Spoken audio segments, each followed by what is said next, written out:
So what does one do in that time period between after Christmas and before New Year's?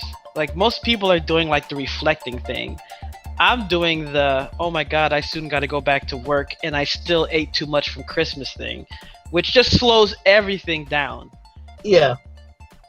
I mean, your Christmas, did you survive through it, or it's like, I don't know? Yeah. I mean, I eat a good amount of food.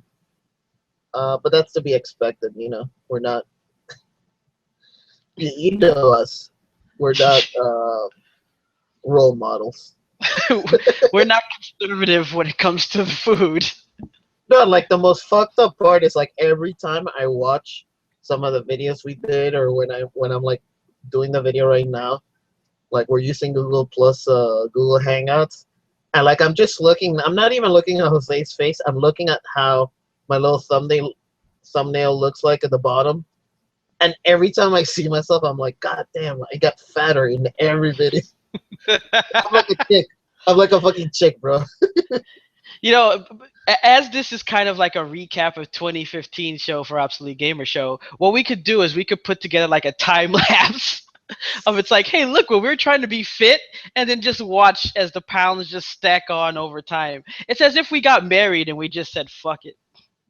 YOLO. We're done. That's when you give up. When you get married, that's when you're done with life. Yeah, exactly.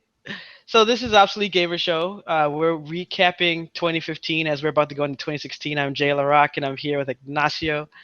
I don't know, man. It's like there's so much that happened this year that I kind of feel like it's like 3 or 4 years packed into one. Like at one point I was out in LA, and then they got mad because I didn't call before I showed up, and now I'm back in Miami. So it's like there's just so much movement, so much craziness. It's like kind of hard to put it all together.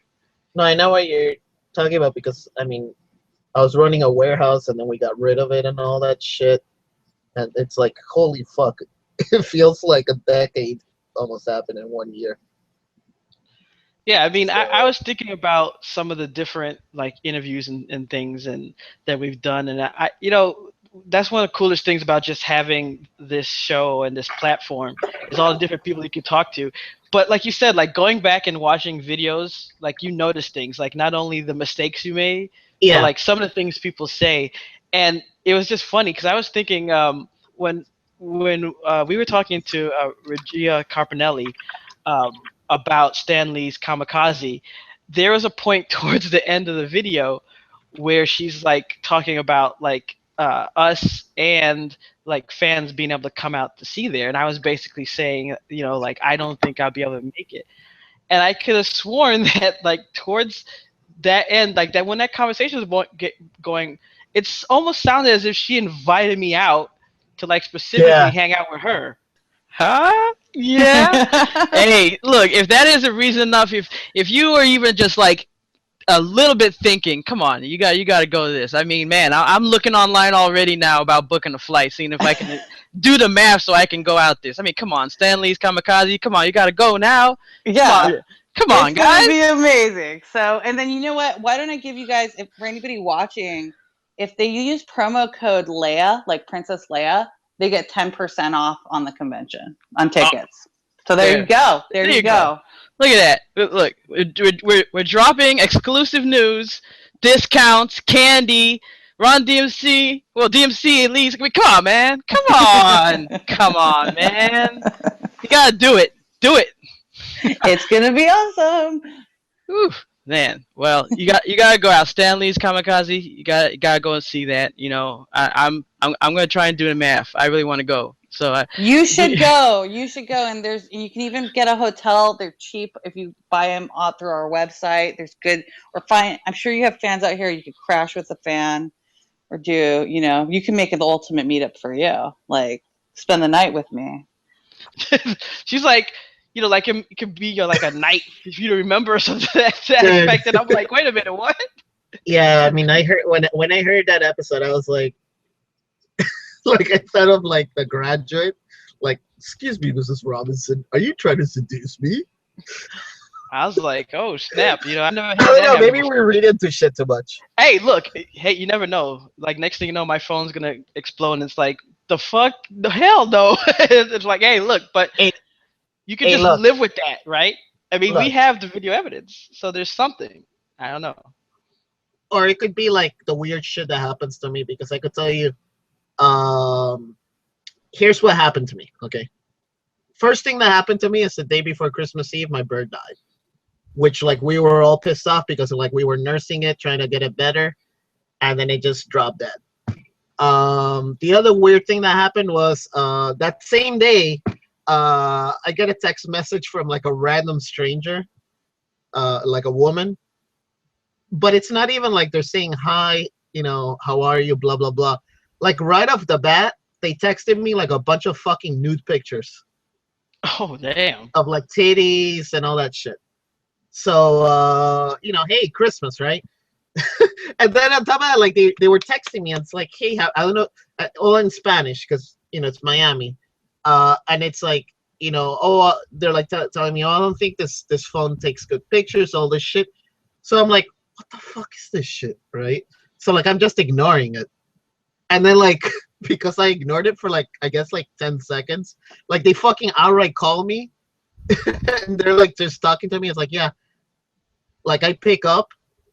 And they're like, yeah, I don't think this phone took good pictures. And I'm like, you have the wrong number. And they're like, oh my God. And I'm like, yeah, you sent me a bunch of text messages. And the lady's like, oh my fucking God, like fucking starts praying on the other end. And I'm like, look, they were naked pictures. I'm going to fucking delete them. Like, Ah, see, you did it this wrong. You guy, should have been like, if you send me some more, I won't post these on the internet. dude, I got fucking, you don't even want to know how much porn I got. Uh, like, I would have fucking downvoted that shit. Uh, Oh like damn. me, if I'm gonna look at that shit, I only want 10 out of 10. Triple But A's. yeah, you're like fucking the best of the best. Okay, so that happened, and then the other thing that happened that I'm like, first I thought it was like a bomb, but I got like some packages for shit that I never ordered for free, Oh, that's always but good. it has That's my Christmas name right on it. there. Like it has my name on it, but it's misspelled. So I don't know who the fuck sent it. Either the bank sent it to me as like a thank you gift for some shit. So like I got a bunch of Beanie Babies. I don't know why. They still make Beanie Babies? Yeah, yes. Wow. I never get anything cool like that. Like all I get is telemarketers in Spanish. Well, That's one of the best ones that I got was like this owl, right? So then like I was telling I think I told Steve about it, or Tom, or one of those freaks. And they're like, they're trying to send you a warning. And I'm like, what? What are you talking about? It's just a fucking Beanie Baby. You're reading too much into it. They're like, think about it. They send you an owl. And I'm like, so? It looks cute. They're like, what's an owl known for? I don't know. Being cool? No, bro. Owls are good for looking behind them. They say, watch your back. I'm going to get you. It was a warning. hey, did you check it for cameras? Because they have little tiny cameras. They could put in the No, owl's I know. eye. And I the was owl's like, thinking about woo, that shit. I woo. was even thinking of sticking it into the microwave for about a minute just to make sure that it's fucking, because I've been watching The Americans and shit like that. So, like, I always think everybody's trying to, like, fucking just stab me with poison and then blackmail me for the antidote or something. Like, I always assume that's a regular way of life. So So, I Merry Christmas, guys. yeah, I know that What a great thing. you've been looking through all our videos, and you've been checking it out. Has there been like some moments that like stood out for you, like just in the people we've interviewed? Um, yeah, well, like I was telling you, some of the videos that I was like, man, like I'm surprised some of them don't have as many views, and like some of the ones that don't have a lot of views sometimes are like the coolest people. Like they're like people that I wish like they lived here so that I could hang out with them.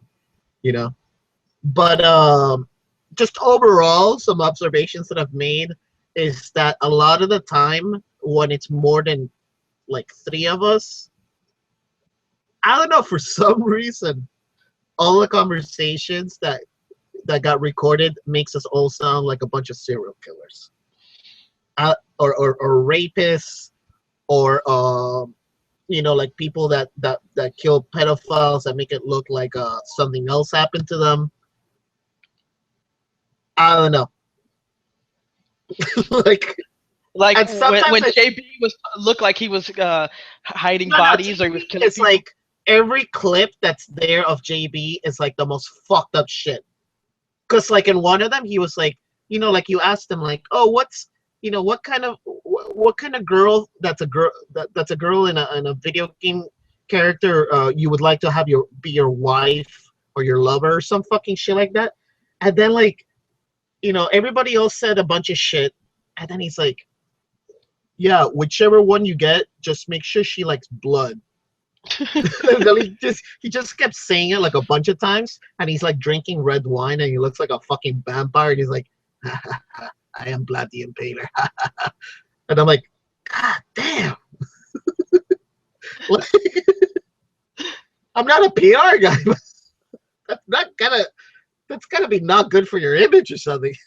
Yeah, seriously. I mean, I personally love when we were talking with Jordan Weisman, and we were talking about like BattleTech, and then we got to the point where he was talking. Well, you were talking about like the Star League and stuff like that, and we got into where he was comparing it with AT&T and some of the NSA.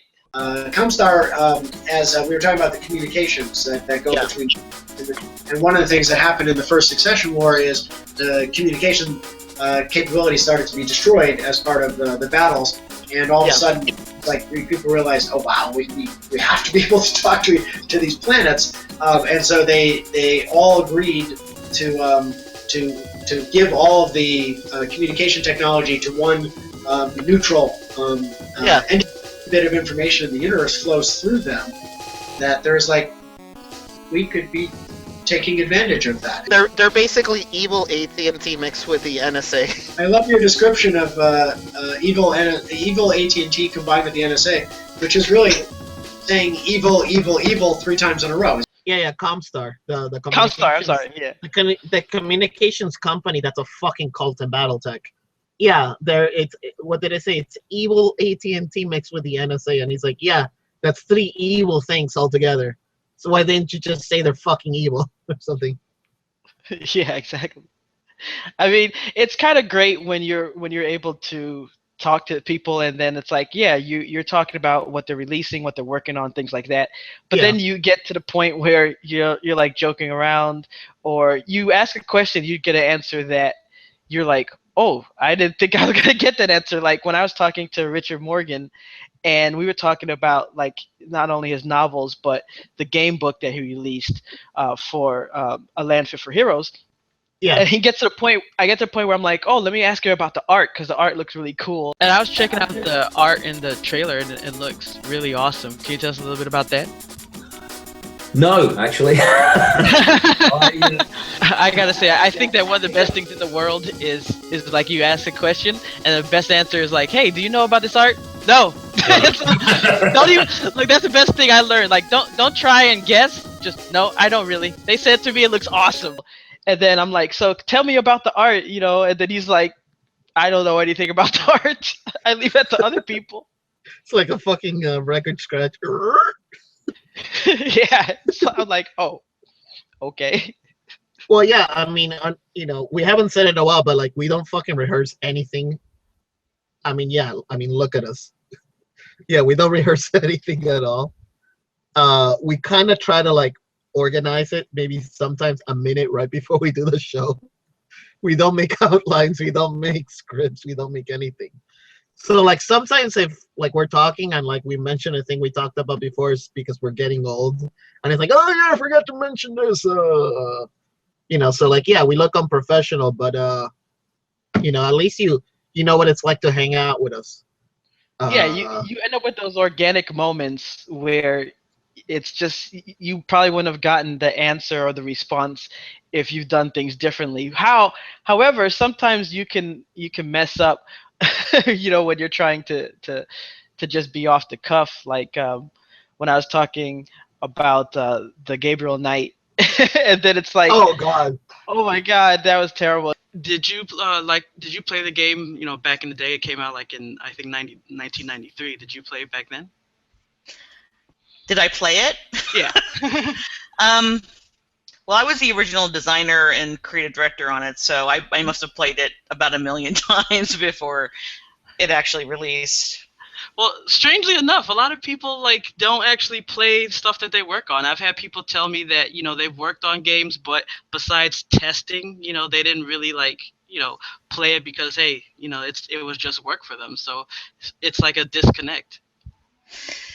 No, it was a really big passion for me, and I wanted, you know, I was a big fan of adventure games. I played all the Sierra games, so I really wanted it to be perfect, and you know, played it a lot. It's like I knew that she had worked on the original, but for some reason when I was talking to her and we were talking about the re-release, you know, it's like it just slipped my mind, and it just is one of those awkward moments. And it's like I try my best to save it. It's like, oops. Oh my God, Jose, you're killing me. Hey man, it's, you know, it takes time to build up to the greatness. We're kind of like how the Conan O'Brien show was when it started. That it's like, yep, we're still on the air. They still haven't canceled us. Surprise! Surprise, motherfuckers! We got jobs. I know you really liked some of the things that we talked about with Triforce, Isaiah-Triforce Johnson, especially when he was telling the story about what happened with his tournament. Right? So there's a thread on Reddit right now. Let me bring it up right now. The Reddit is called 1 month later, Triforce still hasn't paid the Call of Duty people here that won the tournament. So they go through a whole list of things saying that a Call of Duty tournament happened, these guys paid, blah, blah, blah. Sponsor was supposed to pay a certain amount of money. The tournament ended. Sponsor doesn't want to pay because of something to do with Triforce. Now, no one, first of all, let me put the reality out there. Number one, I have nothing to do with the tournament. I'm not the sponsor. I'm not Cyberbox. I'm not the director of Cyberbox. I'm the guy Cyberbox says, Triforce, run this bracket for me, please. That was it. That was my job. Run the bracket. I'm their esports ambassador. My job is to go on TV and spread esports on television and in the media and promote Caribbean esports and use the legacy of Empire Arcadia to bring down how big esports is down here. That is actually my job. That's it, and nothing else. When we're running tournaments down here, the people at Cyberbox do not know how to run brackets. I use challenge. You can't rig a challenge bracket. You just input the names, and then whoever wins, you click win, and then it moves down and it goes win, loss, win, loss, win, loss, who wins grand finals. And then the brackets are there for everyone to see. So this, the only way to rig it is if I change the winner of the tournament, and then, but if I did that, the team that won would sit there and complain and make a noise about it. But they say, I'm rigging brackets. I'm reading the thread right here on RCAP, and I'll send you the link. And they said, I'm rigging brackets, and I do not want to pay out the players. It's not my tournament. I did not sponsor the tournament. Why am I being blamed for this? But they want to blame me. This is what happened. A member on my team teamed up with a guy, his name is Brandon Luke. His father, he told his father, Dad, we want to try to get Call of Duty big in Jamaica, and we want to run a tournament at Cyberbox. When they asked me, I told them no. They said, come on, Triforce, why you don't want to run Call of Duty? I said, too many problems. The infrastructure is not set and it's not ready yet. We had a Call of Duty tournament the last time. Thank God the sponsor paid. It was actually Beanie Man's son's mother who put up the money for the tournament, in which we lost and got second place, but the mother she paid, right? Regardless, she paid off the teams and everything was good. So this new kid now had to convince his dad to put the money up, which was 100,000 Jamaican dollars, which is 1,000 US, right? So the father says, but like, what am I putting up the money for? And he's like, because we can win it. And he's like, so I'm just putting in money so you can win? And he's like, yeah, because like Triforce is going to get the tournament on TV in Jamaica. So they wanted to win the tournament and get on TV, which would be a good way to promote esports. Empire Arcadia is a development organization. One hand washes the other. This is a good look for the players in Jamaica, right? Everyone can win some money, right? We get to promote it. It'll help the Cyberbox Esports League. It'll help the sponsors. It'll help the players, and it'll help push esports in Jamaica. Win-win. So I concede. Okay, this makes sense. This is good business. Let's do it. So the father asked the son, how are you sure you're going to win? Now, there are two Call of Duty players in Jamaica. They're the two best players in Jamaica. One is called Jordan Grant and Brandon Lou. They're the two best, hands down. Jordan was on the same team with Brandon, which is on my team. Jordan and Brandon convinced the father and said, oh, no one's going to beat us. Me and him is playing together. We're going to win, for sure. So on that note, the father said, okay, I'll give you guys the money. Gave them the money. Well, said he was going to give us the money to sponsor the tournament. We promoted the tournament. This Call of Duty tournament is sponsored by XYZ company. I'm not going to say the company's name because I do not want to make any disparaging remarks against the sponsor. The sponsor says they're going to pay this amount of money for the top 3 teams to win. They played. When it came down to playing the tournament, the kid Jordan left the team 5 minutes before the tournament to join another team right in the middle of the tournament, the beginning of the tournament. Big argument. The director of Cyberbox came and said, whoa, you can't do that. You can't walk off a team right there and then, blah, blah, blah. Oh, no, but, you know, I sent them a message. I said, you didn't send me anything. Well, I told the team, I said, I am the manager of the team. You have to explain to me. Let's compare this to sports. Can LeBron James just tell the rest of his Cleveland teammates, I'm leaving, and leave? Not in the middle of the season, especially not before like the playoffs. Nah. Exactly. You have to do it before the trade deadline, and you have to talk to the coach and the general manager of the team before leaving, so that the team can somehow try to either salvage a situation, make amends with the player to make the player feel comfortable to want to stay, or try to trade the player for someone else so they can continue their season because their job is to win. So I said, yo, you are making a big scene out of nothing. Long story short, let's just get past all this nonsense. Big argument happened. Oh, well, I'm going to call my mother, and my mother's going to sue Cyberbox if you guys don't allow me to play.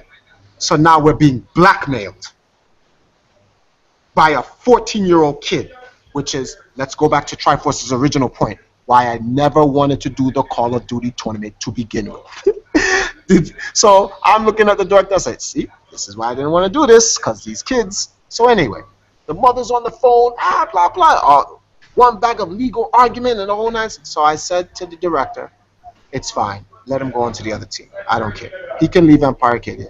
We'll find a sub. We'll play out the tournament, blah, blah, blah. My team gets mad at me. No, Triforce, this is not fair, blah, blah, blah. I promised my father the thing. I said, listen, we're damned if we do, we're damned if we don't. Just play through, see if you guys can win, whatever. They're playing. Grand Finals, EMP versus the Traders team guy that left our team, on the new team that they're playing, called Endzone Gamer. The sponsor's uncle comes into the store, watches his nephew play, lose, cry, and bitch about how unfair it was, and blah, blah, blah, and not a sponsor.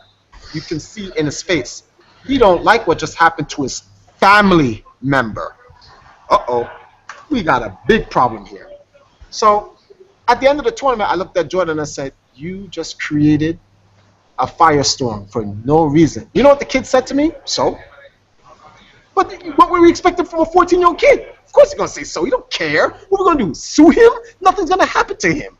He's a kid, so he can do whatever he wants. And I said, oh, boy. So I look at the sponsor. He says, we'll be in touch. That was it. He didn't say much to me. He just said, we'll be in touch, and left. From that point, sponsor never spoke to us. We post online that the sponsor has up to 30 days to make the payment. We'll continue to try to reach in contact with the sponsor to pay, blah, blah, blah. 2 weeks later, Jordan goes online and posts something on Facebook and posts, oh, the sponsor paid Triforce, and Triforce used the money on girls and blah, blah, and created a rumor. Then somehow, something on a Jamaican forum, which the only people I can see is people in Jamaica, reached Reddit. Then it was Triforce takes kids' money and don't want to give it to them and blah, blah, blah. Triforce doesn't want to pay people, yada, yada, yada. So that goes on. Then now, today. And the thread says, let me read you the thread. 1 month later, Triforce still hasn't paid the folks who won the Call of Duty tournament wholesale. What people fail to realize is that my team came second. We are not getting paid. My team is not getting any money for this. But the reality is this. I spoke to the sponsor on Thursday. They finally called back. Only because the player of my team, whose family member is, said, hey, Triforce, my dad said he's going to send the money. He wants to know when and where he should send it to you guys so you can pay out the distributed team. So I said, okay, I'll call your father on Sunday, which is today. I called him earlier, but he was still sleeping. So I said, I'll call him later on so we can get the money and pay out everyone. But there is a thread on our Kappa that says I'm not paying out. Now, here's how this hurts me. Here's where this hurts me. So what's going to happen is this. The sponsor is going to finally come give us the money. We're going to pay out, well, not me, but Cyberbox. It's going to pay out the winning teams, right? When the winning teams get paid, there will be no thread that says Triforce pays out Call of Duty team in Jamaica. This thread will be the last thing you heard. Now, if I'm new, let's say my name is Joseph. I come inside the gaming scene, whatever the case may be. I go on R-Kappa. I read this. All I'm going to read is Triforce is taking kids' money. There's no ending. There's no rebuttal to debunk, no nothing. You're just going to see that. So now all they know is the bad things they hear about Triforce. Because I don't have a publicist that's going to take the time to go out and do all of this counter-fighting for me. Yeah, like that was such a good story, but such a fucked up story. Because I mean, pretty much like the sponsor was blackmailing him if the nephew of the sponsor wasn't gonna. They weren't gonna let him change teams 5 minutes before the tournament was gonna take place, and they were basically they got blackmailed. They were forced to let the guy change teams. The guy ends up losing, and because he lost because of being a sore loser, he told his uncle not to pay the prize money. So they had to wait 2 or 3 months or something before they finally did or arrange some other person to pay for it. If not, they were gonna get sued or something. Yeah, exactly. It's like, what the fuck, man? Well, I mean, I guess the good thing about the story is that he now knows, you can't trust everybody. So, but still, it's a fucked up lesson to learn like that. And of course, someone that has been blowing up our YouTube channel has been, of course, Derek Smart, which originally when we interviewed him, it was just about games he was releasing, about being a game developer, and then after the whole Star Citizen fiasco, it ended up being like kabloom. Yeah, just look up all the Derek Smart videos that we have, and I mean, basically people go there because I can tell you, because the stats, I look at the stats in all our videos a lot. So it's basically like people just go there. They don't even look at the video, and they just go there to write some shitty thing. Which, I'm not gonna say whether it's true or not, but it's like, if you're gonna judge somebody, at least watch the video or something. Yeah, that's like, oh, Star Wars sucks. Oh, okay, have you seen Star Wars? No, I just don't like it. It just sucks. Okay, you haven't even seen it, so your opinion means shit to me. Yeah, it's like I'm not even gonna watch it because I just know it's gonna suck, and it's like, well, okay. I guess that's a way to go with it, but it wouldn't be my way. I mean, I'm such a fucking masochist that, I mean, god damn. I even saw some of the Twilight movies because I watch a lot of shit. I'm primarily a gamer, but if and like I could tell you, my friend Hector just he doesn't even refer to me as Ignacio. He just calls me crackhead. Okay, because that's how much shit I play. But if you think I'm a crackhead for gaming, I'm also a crackhead for movies. And I'll watch shit that I already know I'm probably not gonna like it, but I'll give it the benefit of the doubt.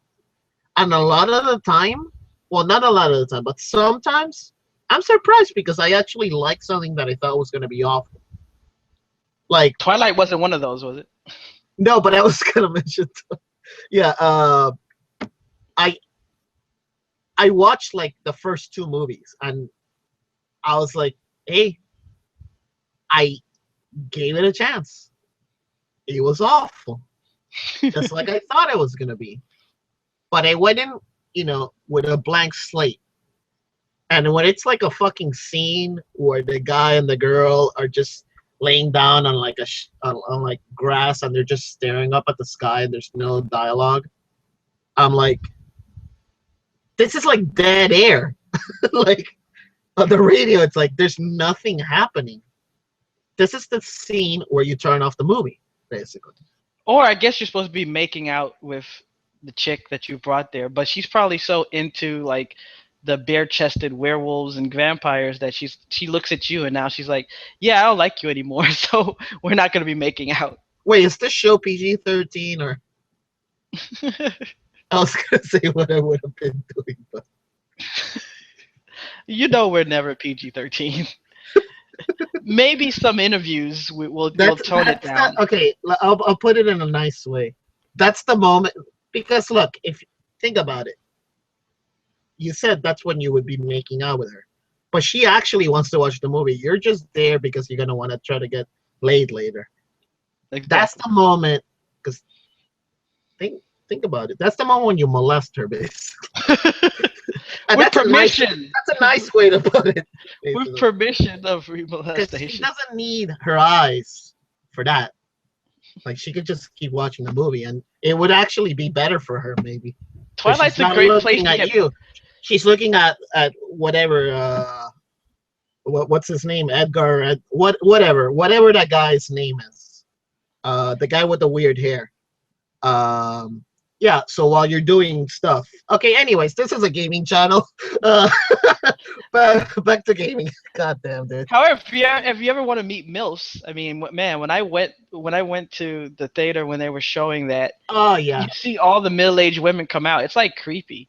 Like, just imagine if they reversed that and Twilight had like all like young girls, and then all you see is a bunch of like 50-year-old men coming out the theater and they're like salivating. Like, that would be looked on completely different. Oh God. That's speaking of trolling, I think that if we gotta look at some of our top troll awards, I mean, number one has to be the Chipotle troll. I mean, that made my year because it's like, yeah, it started out going in one direction, like in the beginning it was gonna be something nice, talk about their game, and then it just went all downhill from there. This is what I'm going to talk about because we were contacted by Chipotle. Speaking of food that's bad for you, dude, you're supposed to be promoting them. I am promoting them. Okay, You I am promoting them. They contacted us and they said, "Hey, we want you to talk about this game called Chipotle Taste Invaders," and we are going to talk about them. Right. And because I played the game. And guess what? It's a ripoff of Space Invaders. Taste Invaders, Space Invaders. So, look, we're talking about the game. Contract is achieved. And review. It's a ripoff of Space Invaders. Next. Yes, so instead of the spaceship, it's a burrito. And it kind of looks like a blunt on its side. Yeah. And the little bases are Chipotles, which is it's kind of funny because they blow up. Which is kind of like akin to all the Chipotles that are closing down because of the E. coli scare. Dude, that is some political shit right there. Yeah, it's kind of like subliminal there. And you're shooting down all the preservatives and bad things that are in other foods. And like, the spaceship that flies overhead in Space Invaders? Well, instead, you're shooting like subs, pizzas, and hamburgers. Oh my God! You should be like shooting down E. coli. Son of a bitch! I thought you were gonna say they're shooting down oranges, apples, like healthy shit. Yeah. Well, no.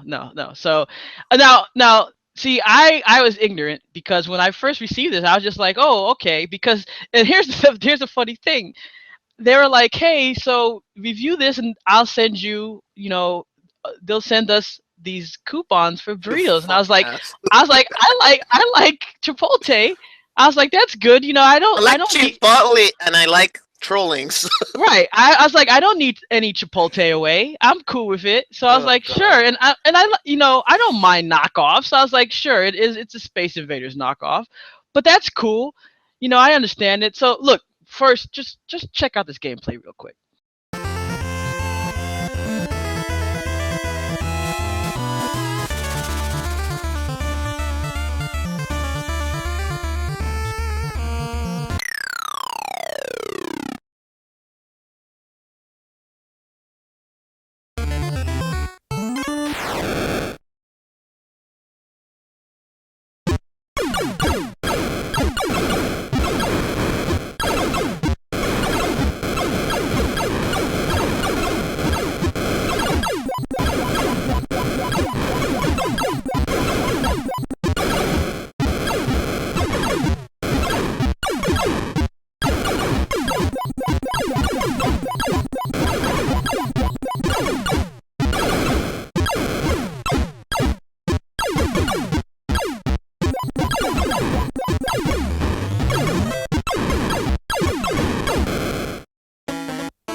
All right. So you see, clearly a knockoff, right? And I was actually pretty good at it, right? I mean, usually I suck, but I was actually good at shooting down the E. coli. And so I got it, and then I was like telling Nasio about it, and I went out and I was hanging with some friends, and I was telling them about this game, and they're like, "Hey, so they're probably doing that for positive spin." And I'm like, "Positive spin about what?" And they're like, "E. coli." I was like, "What?" So I got some information here, and I was like, "Oh, in the last 3 months, Chipotle has caused 3 major outbreaks of foodborne illnesses, first spreading salmonella to 100 California residents in August, and then to additional 64 customers in Minnesota this September. And just this week, an E. coli outbreak was traced back to the chain, sickening 37 people in Washington and Oregon. As a result, the company is being sued for $75,000 with claims of negligence regarding the E. coli case. So I was like, and this is like news. And I was like, uh-oh. So I'm like, wait, I'm gonna get this. I mean, like, we're here in Florida. I like Chipotle. I never knew that they were having this stuff. Is that because there's no preservatives in it that you can have these outbreaks? I like Chipotle. I really, really like Chipotle. And now I find out that this is why we have to shoot down things in a copy You of Space you Invaders. mean And you mean this? wait, did Burger King contact you? Shh, hey! Oh, Somebody's gonna see? pay these bills, bro. Oh man, that ain't right, man. I Oh, see ambushed that, you right there. See? Game over. man. See, all right, Hold look. on. It's gonna be facing the. There we go. Wait a minute, you have pizza and Burger King, It's complicated. dude. We're going to the Tiger Direct thing tonight. Well, you're gonna have to do laps around Marlins Park, like laps, bro. For me, a lap is standing up. All right. Okay, so look, Chipotle, you're probably pissed. Look, you're probably not watching this. If you watch this, you're probably pissed. Don't What? send me don't send us stuff thinking that, oh, these are like dumb gamers. Look, we're gonna look stuff up. I'm gonna look up stuff. Don't do that, okay? Because It's your I mean, propaganda machine. yeah, because sometimes it backfires, and if you didn't send those, I'm still gonna use those coupons. I'm gonna wait till this thing blows over. Hopefully it blows over, Good. but I'm gonna hold on to those coupons. I You bet better they have use them before expiration they date. shut down your local. Yeah, right. Watch it has like an expiration date of like a week or something. If you do that, the next show I'm gonna shit on you even more. So don't do that. You saw what we did to Sony with the Jimmy DC Kimmel? Online stuff. Remember? Oh, and Jimmy Kimmel. You saw what we did to Jimmy Kimmel with a motherfucking potato. They give him a potato. He Don't still make got me a go into a rant. potato. I'ma calm down. I'ma calm down. Because Oh my god, I know what to get you for Christmas. Yeah. All right. Like Look, a we could potato. we could chill. We could chill. God, we're so fucking bad at promoting shit. Well, they're kind of bad at making things. If I mean, for all of a sudden they have salmonella and E. coli, that's not on us. I mean, I was about to promote something. Just why not? This episode is brought to you by. Let me see what I can randomly find. It's not another Burger King cup, is it? Pepsi Cola, now made with real sugar. You know, that's a sign of the times. Like, I was thinking about that the other day, and I mean, comedians just said this before, but like, Yeah. if you think about it, it really makes sense that we actually use made with real sugar as a positive, where it's like Yeah. you would think that we live on a planet where sugar is like a rare substance. It's kind of like Tank Girl, where water was rare, and it was like, oh, here's some real fresh water, and it'll be like an eye droplet, and she's like, oh my god, this is awesome. That's how I feel like when Yeah. you see soda companies talking about with real sugar. Really? We're supposed to be excited because you use something that we have a large Well, abundance of, and you should be using in your soda? It tastes better though than corn syrup. Corn syrup, I don't know, it's weird compared to the real sugar one. The real sugar one tastes like you're drinking one from like South America or something, or like the Mexican Coke, you know? Yeah, we're supposed to be like all first world high technology. Yet Yeah, but the best yeah, tasting but soda comes from Latin all right, America. hold on. Yeah, exactly. The food in the U.S. is actually really bad. That's why I mean, look, just look at us. Look at me. I eat like the same portions that a normal person eats, but my genetics can't fight all this fucking corn syrup. I mean, look, fucking honey mustard, okay? There's sugar in this, but it's not even sugar, there's corn syrup in this. You know, they need a video game like that where you go inside the body of a fat gamer and you have to try and boost their metabolism somehow and shoot down like fatty acids or something. Well, basically, that game would be like you just die all the time. You'd be Because there's swarmed. nothing you can do. It'd be like in those Japanese shooters where there's like a zillion bad guys on the screen and you're firing those swarm Yeah. missiles. That'd be the entire game, is you just shooting at like millions of guys on the God screen. damn it. Now I'm thinking about that Osmosis Jones movie, dude. Oh, yeah, that's true. See what you did? And now I'm thinking about Pluto Nash also. But Oh, God. yeah, I went there and I actually saw that movie like 5 times. Anyways, Did you pick up any games during like the little Steam sales that they had and stuff? I'm probably going to wait until the last day. One that I'm probably going to buy is Rocket League. Oh, that game's awesome. I've Yeah. had a lot of fun playing that. Yeah, everybody likes Rocket League. So I'm going to get that. Pretty much like, you know, I have over, I don't know if it's like 1,000, 2,000 games on my Steam library. The only problem is time. So like, yes, they are on sale, but I'm reaching the point where if I'm like, am I going to play it within the next 6 months? The answer is no. I usually don't buy it and I wait until the next sale. Yeah. Because if I already have a huge backlog of shit that I already bought, why am I going to spend more money to just have them just sitting there doing nothing? And I can tell you, it's not that I mean, I play shit every day. There's just so many games that even if you play games 24 hours a day, you still can't play every fucking game that exists. Unless you're going to play them for like 5 minutes a piece, and then you're not really playing them. So we'll see. We'll see.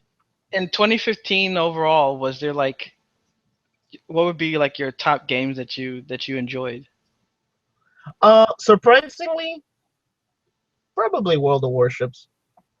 Yeah, I have to say, That's what I play the most. I was surprised how good that turned out. Like I really thought it would be one of those games that would get boring quick, but you know, they really put a lot into it. It ended up being really fun. You know, no matter what you're playing, destroyer, you know, you're playing the battleship or anything, or a cruiser, it's fun. Well, I don't agree with that, because unless you're really good, you shouldn't be playing battleships. True. And unless you're really fucking good at RTS games, don't even bother playing aircraft carrier, because you will just get annihilated. Oh yeah, well you notice I didn't mention an aircraft carrier because you rarely see a good aircraft carrier person. Well, I don't think they're that balanced. Like, to me, Japanese aircraft carriers are just utter shit in the game as they are right now. So we'll see. But battleships, most people get really bored of them because they fire every 30 seconds as opposed to a destroyer that shoots every 3 seconds or every 2 seconds. You know, it's fun to shoot a machine gun. It's boring to shoot an artillery piece or a fucking sniper rifle every 30 seconds or a musket every 30 seconds. You know, and then you miss. You miss on top of that. So it's like, wow, how fun. Although I'm really good at battleships myself, I hate a lot. But compared Yeah, to the I've little seen, baby I've ships, been watching all your videos where you're just dropping them on them. oh yeah. So I mean, most of the videos that I upload are gonna be for that game are gonna be like I'm playing a destroyer, because to me, if it's not fun, okay, if it's not fun to play, it's not fun to watch. So to me, the funnest thing as far as watching in the game goes, it's just playing a destroyer. Because you move really fast and like people cough on you and you die. So hey, whatever. I'll just record whatever people like, you know. Yeah, I mean, I really had a lot of fun. Of course, with like Witcher, Oh that came yeah. out, and of course Fallout.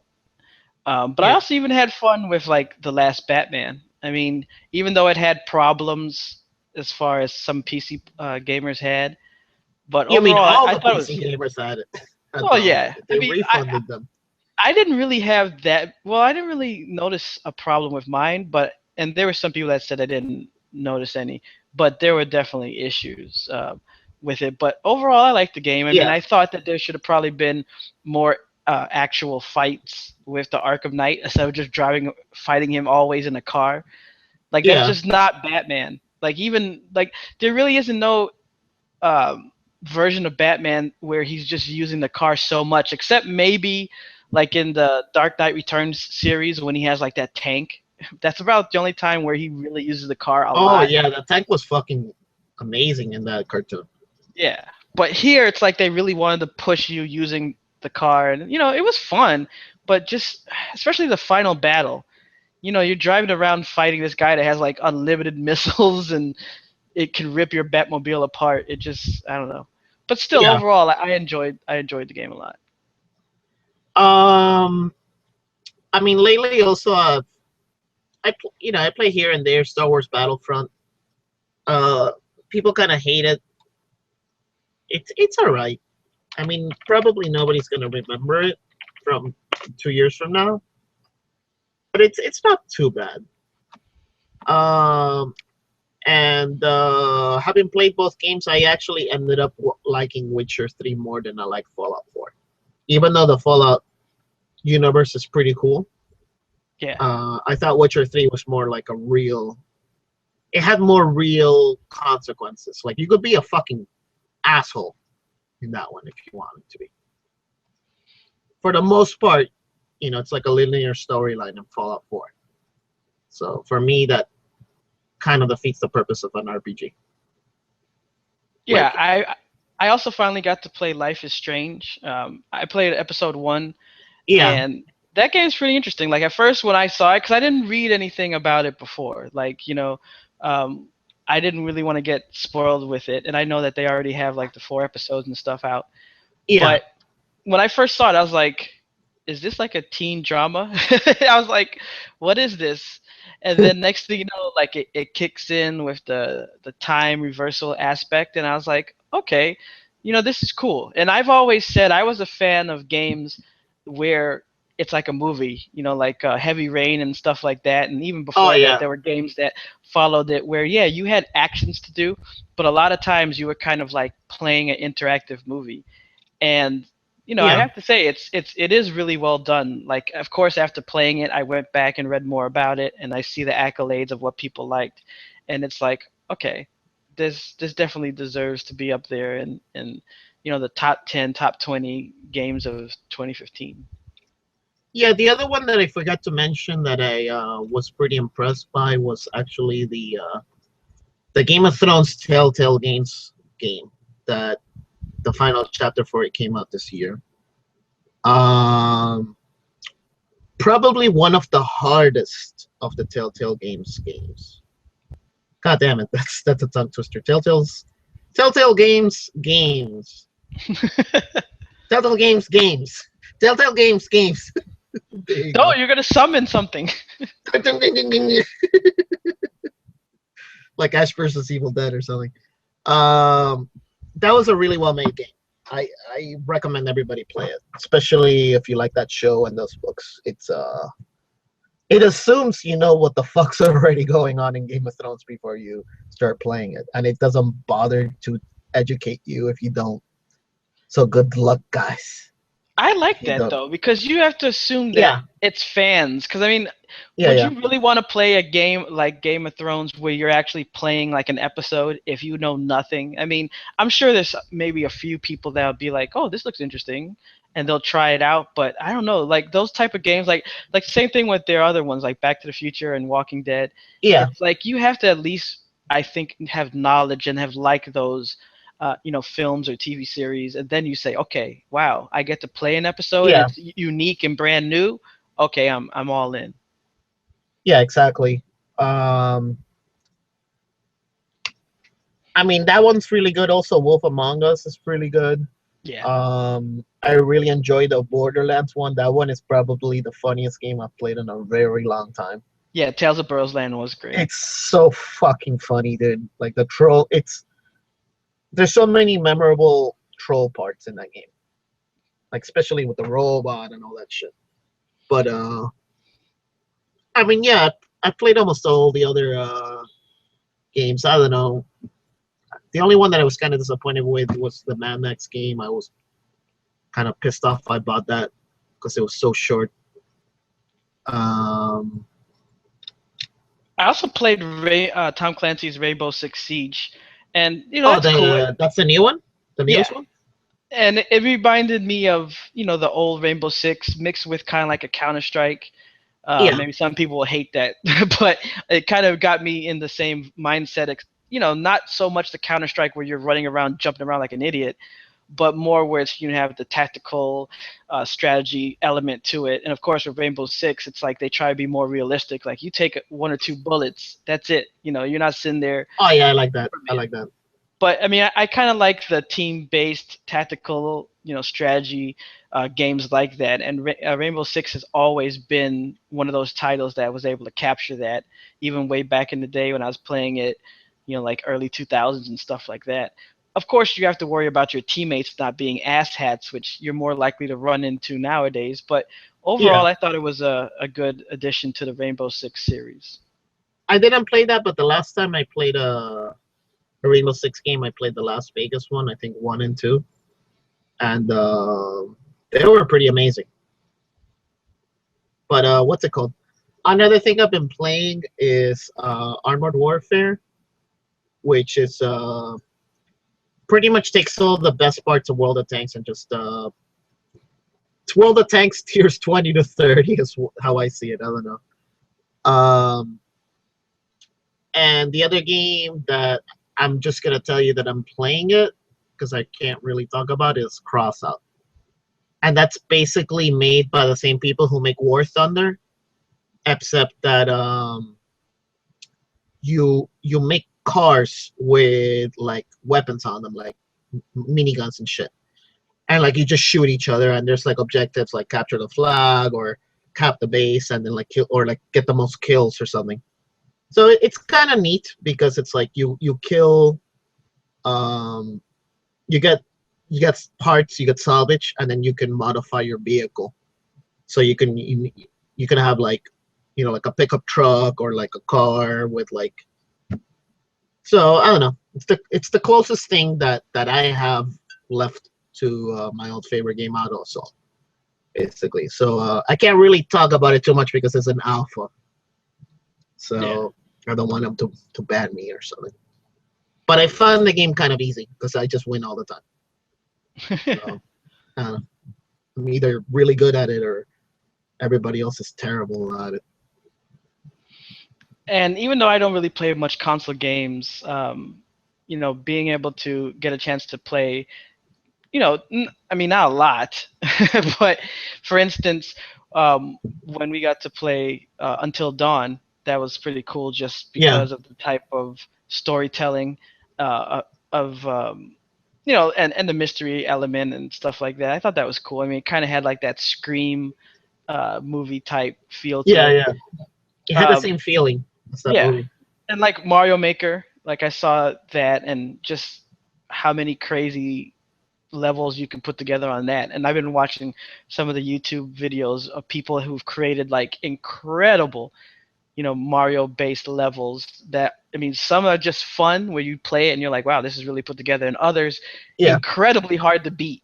I mean, these people put some of you through the gauntlet of how hard it is to finish some of the levels they created. Yeah, like it's a good idea. Basically, a Mario construction set. It's been a long time coming, especially with that format of game.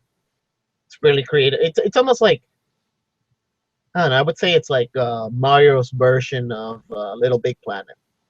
'Cause that was the Yeah. first one of those kind of games that actually had that in an easy to use format. Yeah, like locally here at my house, for the most part, we've been playing pretty much emulated Nintendo 64 Super Smash Brothers on my brother's laptop, hooked up to the big screen TV. So that's pretty fun. Like the other day, we did a nice experiment. We had Josh play it, which never plays fighting games and never plays console games, playing against Gina. And then we had Steve playing against Gina, and we remapped all the controls just to fuck with him, and it was some pretty close games with Gina just basically screaming the whole time. So it was fun. You know how she is at games. She's just like, "Nah, don't shoot at me." So hi Gina, if you're watching.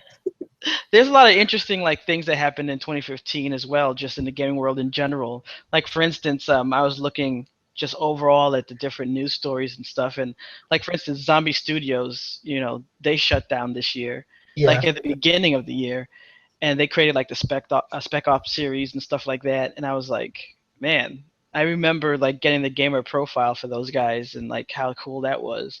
Oh yeah.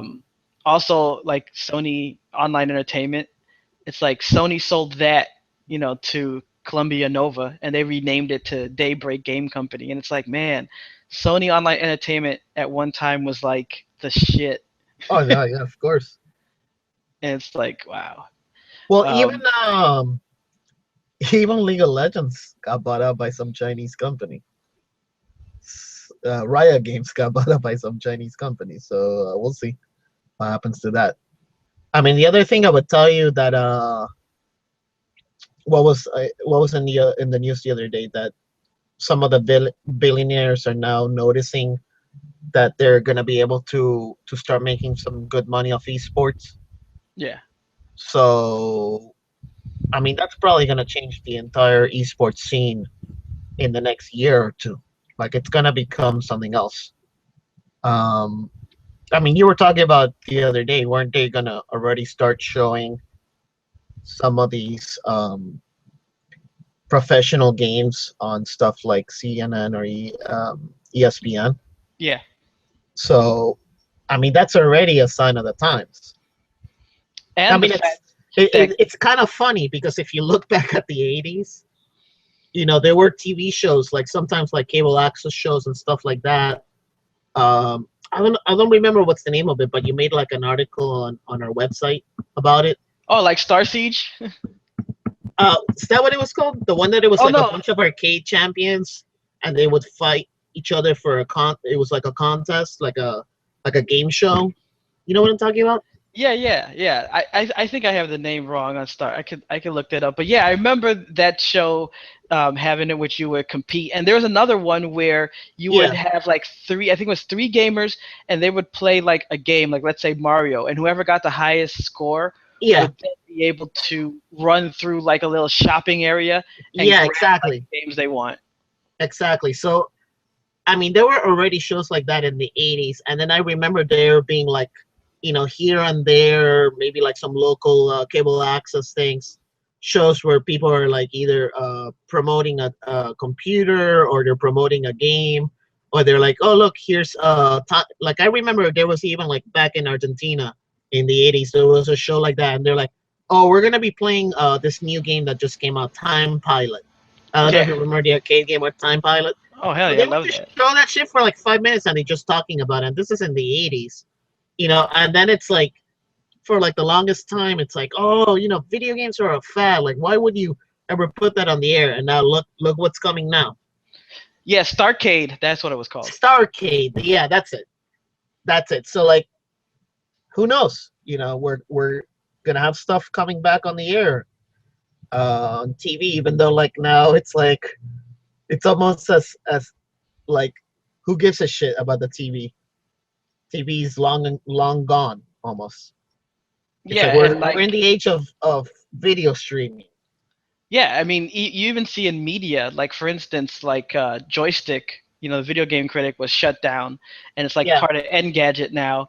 And you go there, it's like they're kind of following the same format as most, other sites like GameStop or GameSpot and IGN. It's like they realize that they have to throw everything else into it. Like they're always covering like television shows, like they'll do yeah. Walking Dead reviews, Supergirl review, movie reviews.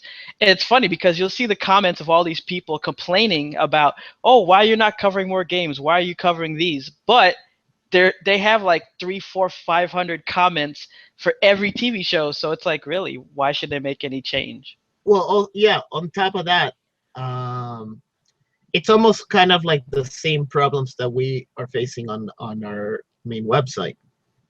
It's like, okay, I can spend a day writing a review for you. How many of you are actually gonna read it? If I make a video, you're gonna watch that because it's easy to. It's easier to not have to think and just watch something rather than read something. Oh yeah. So that's just the age we live in. So like, yeah, we're always gonna have the site around, but it's mainly, hey, it's easy to make a video than to write a commentary most people aren't gonna read anymore. It's Yeah. almost like the same thing that ended up happening to a lot of us, simply because look at Steam. They integrated a review system. So what are people gonna do that are gonna buy stuff on there? They're gonna look at the Steam review on the site at the store. You're not gonna go out and do research on our site. You know what I mean? Yeah, exactly. And speaking People of, people do the easiest thing. People are lazy. People are gonna do the easiest thing. So that's just a change of. That's just the way things are now. yeah, and also as far as like places that I've seen like that's been around forever, like classic gaming or things like that. I was reading about how Electronics Arts shut down the headquarters of Max, and Oh, Max has created things like SimCity, SimCity. Spore, and Yeah. it's like, wow, they got shut down too. It's like, Okay. Well, I can. Okay. Creating SimCity is a good thing. Creating Spore, not so much because of yeah, how much of a fucking disappointment that game was. that's true. That's true. Because pretty much Spore was like, what was it divided into like 4 or 5 different stages to the game or something? And like, so like, let's just say it was 5 stages. So like the first stage, it received 100% of the time they were supposed to receive. And like the second stage received 80%, and the third stage received like 60%. And the fourth stage like 40, and then the final stage received 20% of its personnel that it was supposed to receive. So it's like, by the end of the game, you're like, what the fuck is going on? I'm just flying around in a spaceship and like, okay, I plant an obelisk. Great. That's fucking wonderful. Like, it was so much fun in the beginning of the game where you were just like that cell and you're trying to like, it's like that cell phone game. I don't know if you played it. The one where you're like a cell and there's other organisms trying to eat you. Oh yeah, I haven't played it, but yeah, I've seen Well, my it's friends the play. same game, but it was fun. Like back then, that game was pretty fun. It was also interesting because a lot of people were expecting to see the new Silent Hill come out from Konami, and it's like when that got canceled, one of the things that led to like the hurting that Konami pulled themselves off of, New York Stock Exchange, which I mean for a gigantic company, that's huge. Yeah. I mean, a lot of people were already upset about, not having Silent Hill because they liked the Silent Hill series, even though there are a few games that were like ho hum. And then after that cancellation, it was just like another great game company heading down into the sewers. Oh yeah. Um, Yeah, and I mean on top of that, later on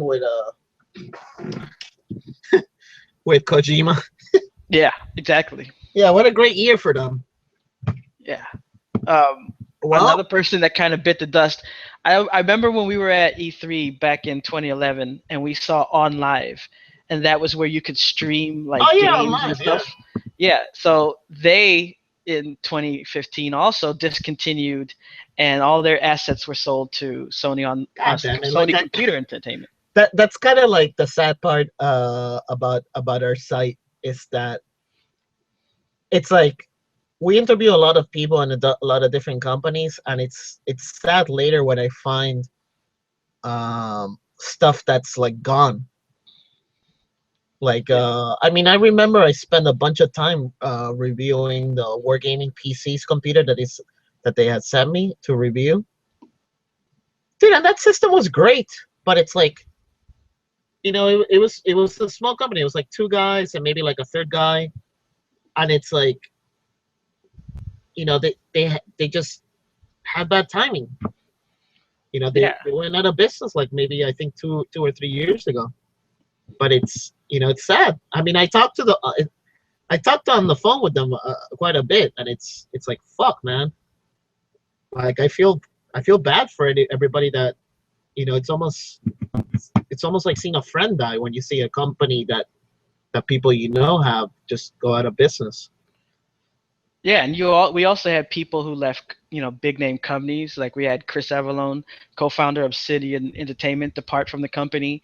Um, I mean, another one, John Smedley, which I mean, anyone who's played EverQuest or any of the big games back in the day from Sony, I mean, he stepped down from, renamed Daybreak. Yeah. He stepped down from being president CEO. So I mean, that's just a few of a couple of like really big name people in the gaming industry that left their companies or just at least took a much more backseat role in their companies. Well, you know what's one company that I always remember. Well, I can't remember them right now, but was it Landslide? Oh yeah, the Landslide PC.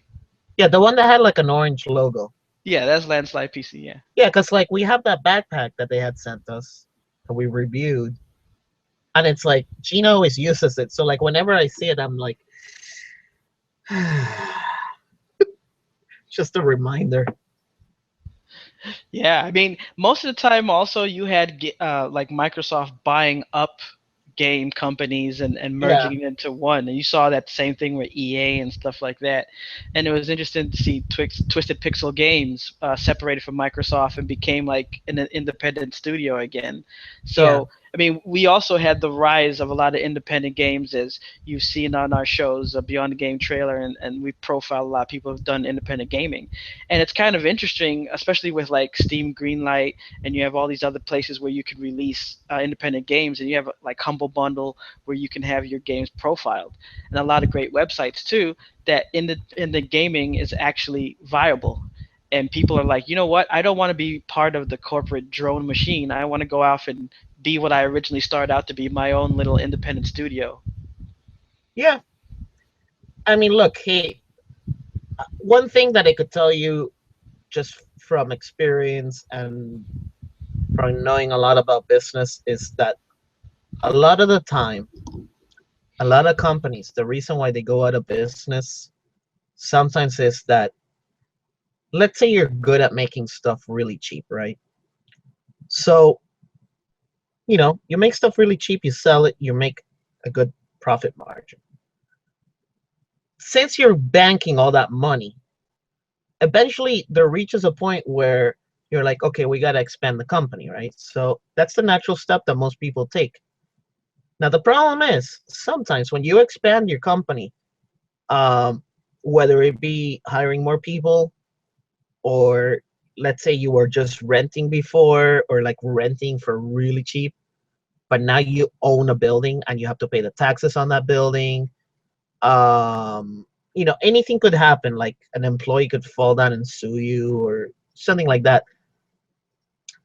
The more you expand, the more you're risking, the more you're willing to lose, basically. So a lot of businesses simply, like, they expanded, like they were good at, you know what I mean? Like, simply because you're good at building a widget or like doing something doesn't mean you're a good businessman. Um, that's just the way it is. Maybe you don't have that skill set, or maybe you're good at business but you're not good at creating.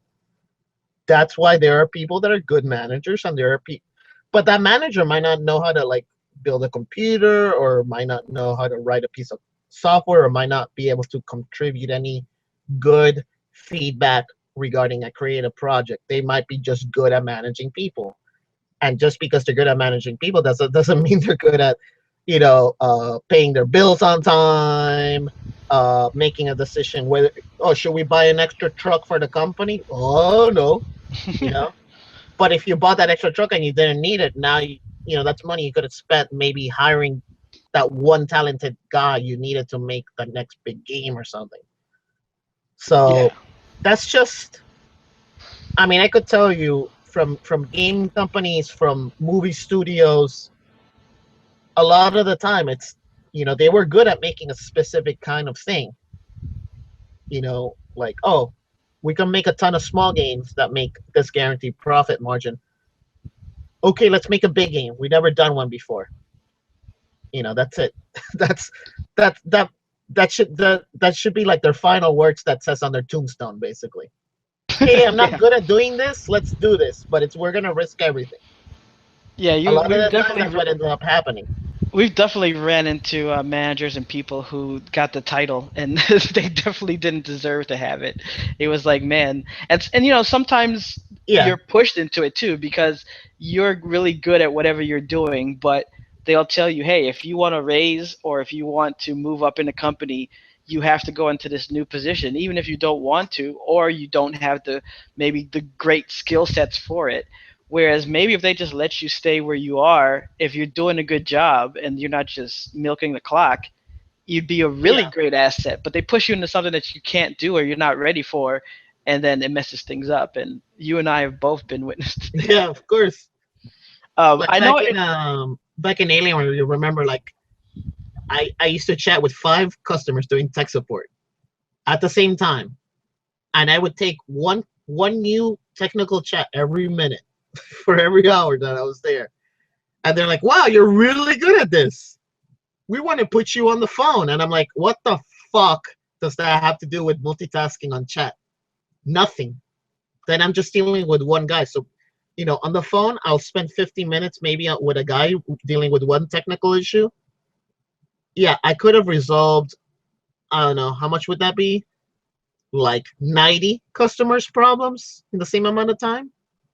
So, yeah, I don't know. Maybe that's why I didn't get that much ahead position-wise in that company, but I was one of the most productive employees. Yeah, and I also thought that as far as just bringing it back to gaming, even though I'm not that much into like mobile games and things like that, there has been like a lot of really decent looking mobile games that have come out. Like I've seen like just recently like the new Asphalt game, like the mobile edition, and when I first saw it, I was like, holy shit.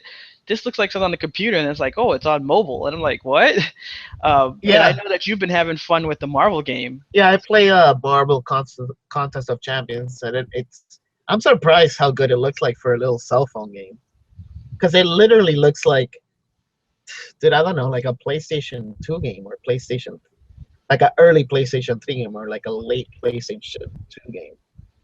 But it's, I don't know, I have fun with it. Like, Now, it's not the best fighting game, but like for a phone game, it's pretty good. oh yeah, definitely.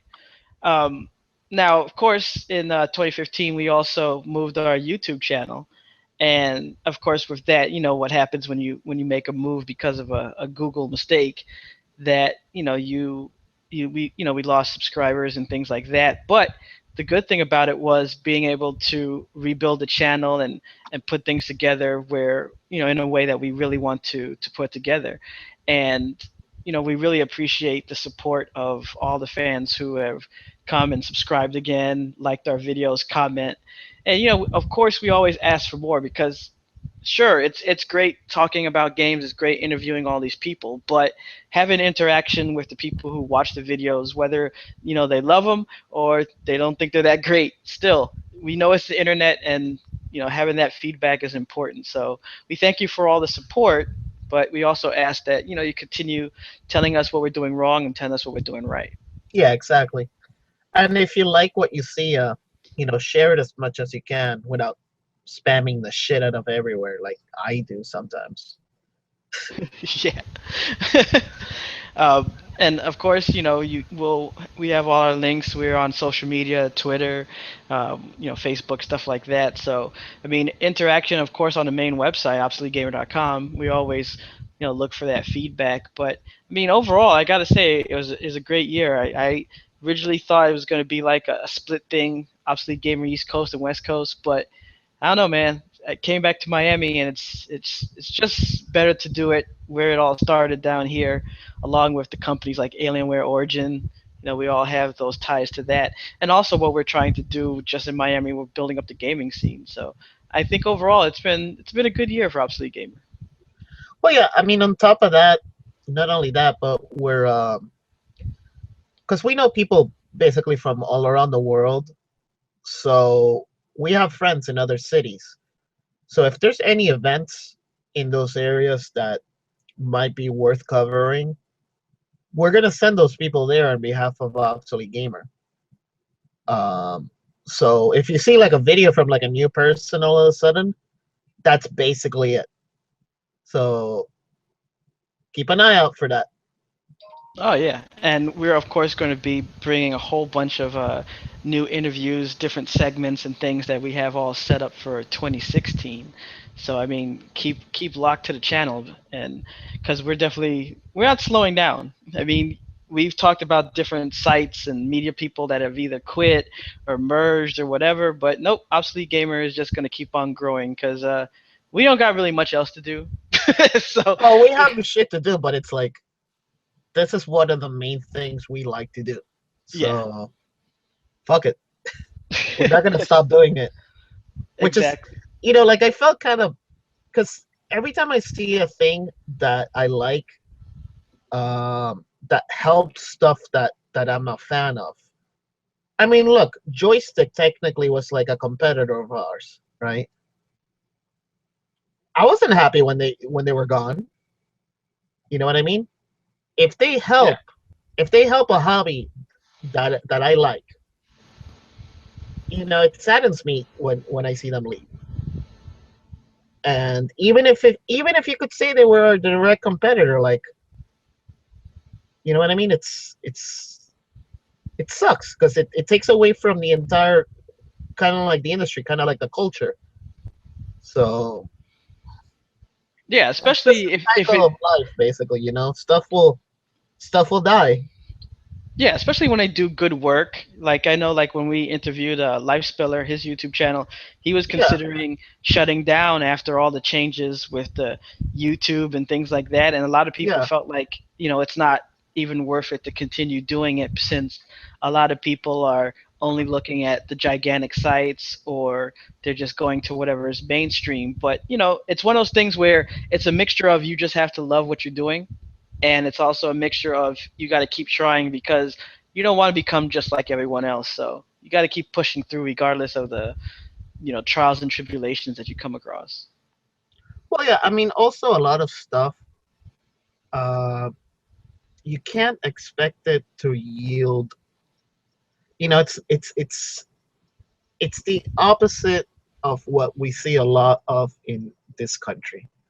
You can't. It's not fast food. Okay, you can't see a result quickly. Most of the time, you're not gonna see that unless all of a sudden it's like, I don't know, you're some hot girl posting pictures of kittens while you're naked and they're just walking on top of you and you're eating ice cream while singing opera and it's got like a million views and somehow YouTube doesn't delete it even though you're naked. I've And seen it's that like, video. I'm pretty sure. well, yeah, of course, but you know, yeah, you could expect immediate results from that. You can also probably expect your account to get banned, but hey, got you the results you wanted, right? Um, so yeah, don't don't expect anybody to thank you most of the time. Like most things you're gonna do are gonna be thankless things. So you just gotta stay disciplined and stick to it if you wanna. If you're dedicated to not even just a gaming thing, just in general, a website or a job or a YouTube channel or streaming games, you gotta keep doing it if you wanna grow it. If you stop making stuff, then that's it. Like, yeah, you might have some residual traffic, but that's about it. Because I could tell you, I used to watch some of the original gaming YouTube video makers, and like I would just binge watch them. I would watch every episode, and then I'm like, oh, this guy stopped making videos in 2010. Well, there you go. I watched all the videos, so now that's it. I know there's no more content, so that's it. Yeah. That guy's over. That guy's done. So kind of sad.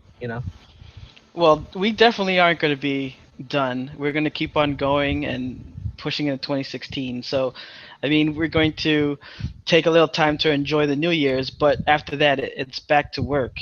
So keep up with us on our social media sites, on our website, and of course on our YouTube channel. But we do appreciate all the people that have been watching, listening to our videos, things like that. And we just want to say Happy New Year and thanks. And we'll be back very soon with another episode of the Obsolete Gamer Show. Enjoy, guys.